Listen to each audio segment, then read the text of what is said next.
Uy, kamusta? Kamusta sa ating mga ka-reels? Tara, samahan niyo akong magluto ng kilawing labanos. Ito po yung nabili kong labanos, napakahaba at napakasariwa. Hiniwa ko na po ng maninipis yan at binabad sa asin. At ito naman po ang karne ng baboy, atay, bawang at sibuyas. Tara, simulan na po natin ang pagluluto. Isahin po muna natin ang bawang at sibuyas at kapag lumabas ang aroma, isunod na po natin yung ating karne ng baboy. Wow! Gisahin po nating mabuti yan hanggang sa magmantika.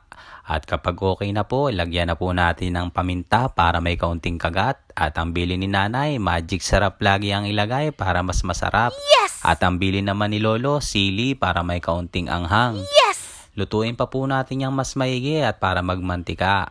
Isusunod na po natin yung ating atay. Haluin lang po natin yung maigi para maluto yung ating atay at isusunod na po natin yung ating pinigang labanos na binabad sa asin. Hahaluin pa po natin ng ilang minuto yan at dahil nga po kilawin, hindi pwedeng mawala ang suka.